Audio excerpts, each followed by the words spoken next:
35 लोगों को चोरी के इल्ज़ाम में पकड़ कर खड़े कर लो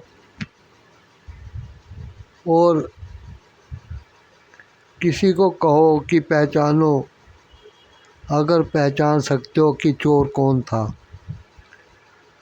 और वो आदमी कहे वो है जिसकी दाढ़ी में तिनका है, तो यानी चोर की दाढ़ी में तिनका है। अब क्या होगा, जिस चोर की दाढ़ी नहीं होगी उसका भी हाथ उसकी ठुड्डी पे चला ही जाएगा।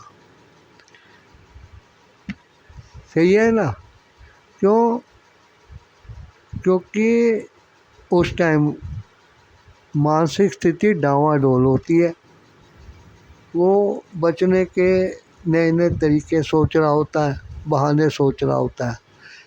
उसको पता ही लगता कि उसने क्या सुना जिसके उसने अपना रिएक्शन दिया और वो पकड़ा जाएगा।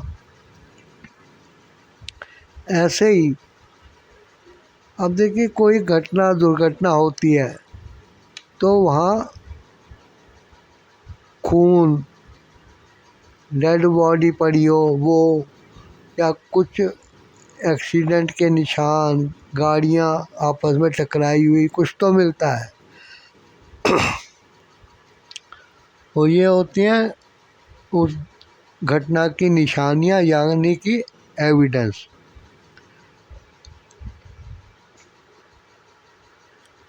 अब वो एविडेंस जो है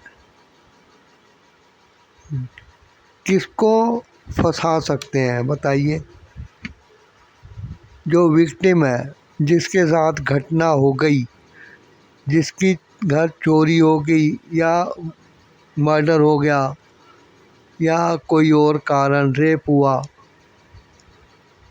तो वो विक्टिम जिसके साथ ये दुर्घटना हुई है, क्या ये सबूत उसको फंसाएंगे या उसकी तरफदारी करेंगे? तो सबूत जो है गुनाहगार के खिलाफ होते हैं। एविडेंस गुनाहगार के खिलाफ होते हैं। और यदि उन सबूतों से कोई छेड़छाड़ की जाए, उसको नष्ट करने की कोशिश की जाए, उसको हटाया जाए, तो ये काम कौन करेगा? जिसके साथ घटना घटी या जिसने घटना कारित की। इस चीज़ को बहुत ध्यान से देखा जाना ज़रूरी है। अब जैसे कलकत्ता के आजीकर जो हॉस्पिटल है, वहाँ पे जो कुछ हुआ उसकी घटना को याद करिए कि रेप के बाद उसकी दीवारों की मरम्मत उसी टाइम करने की क्या ज़रूरत थी?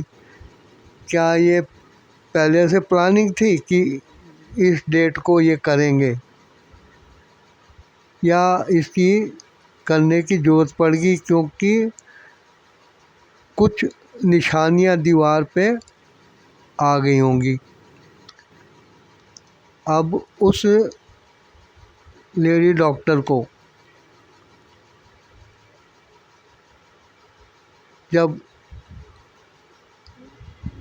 उसके बारे में सुनने के बाद उसके घर वाले आए, तो हॉस्पिटल को चाहिए था कि वो तुरंत उनको ले जाए और जो वो देखना चाहते हैं उनको दिखाया जाए। लेकिन ऐसा क्यों नहीं हुआ? क्यों नहीं हुआ? इसका मतलब क्या है? कुछ छुपाया गया, दीवारों की मरम्मत करा के कुछ छुपाया गया। अपनी लड़की को देखने आए, उसके परिवार वालों को उसे दिखाया नहीं गया, तो नहीं दिखाया गया तो क्या कुछ छुपाया गया?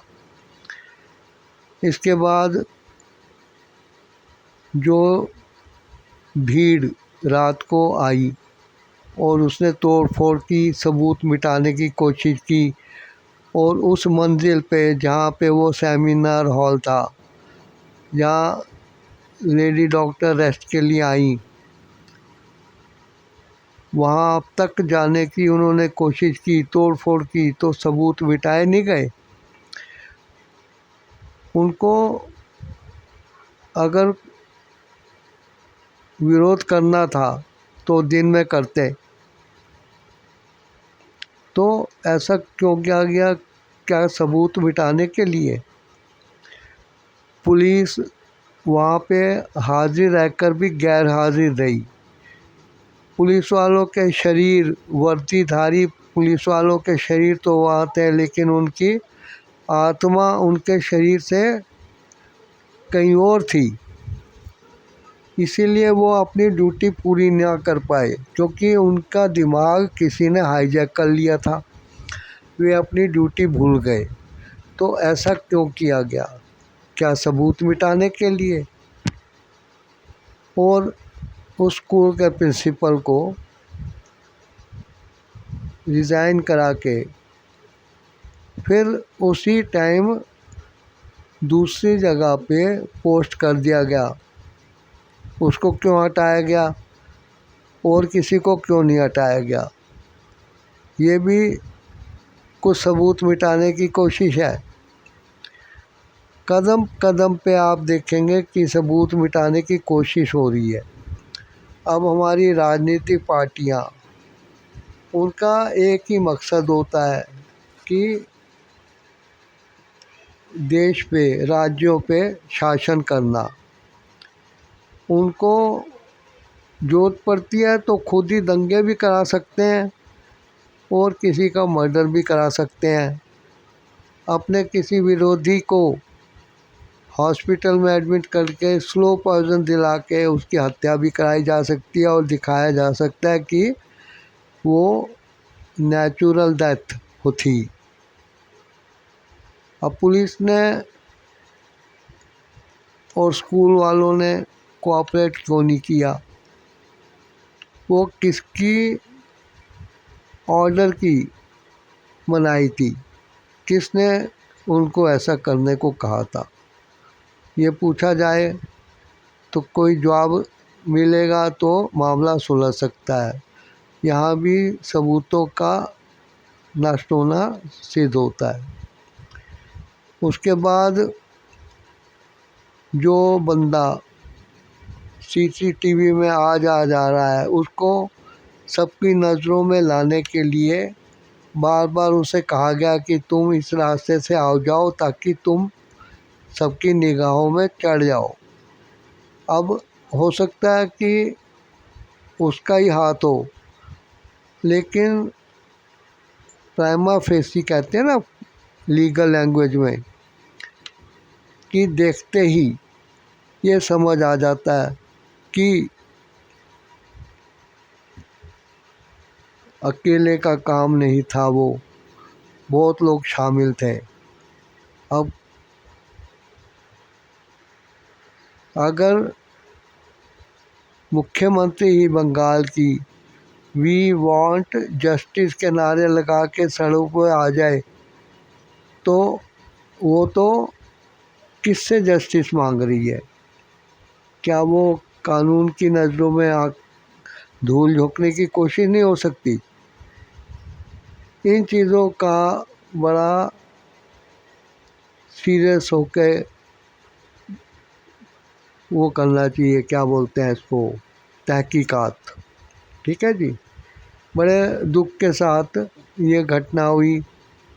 अब सरकारें जो दूसरी चला रही हैं, वहाँ पे उस सरकार के राज्य में कोई घटना होती है तो उसको दबा दिया जाता है, मुआवजे बांटे जाते हैं। मुख्यमंत्री कहते हैं हम कमेटी बनाएंगे, हम जांच करेंगे, और इधर उधर से दो चार लोगों को पकड़ के जेल में डाल दिया जाता है। लेकिन जब दूसरी पार्टी की सरकार किसी प्रदेश में हो तो फिर सब मिलके उसको हटाने के, गिराने के चक्कर में बहुत कुछ डिमांड करते हैं। अब उस लड़की को न्याय कैसे मिलेगा ये पूछा जाता है, और मैं ताल ठोक के कहता हूँ कि ममता सरकार को हटा के राष्ट्रपति शासन लगा दिया जाए और चुनाव कराए जाए, तो सारा मामला ठंडा हो जाएगा। धन्यवाद।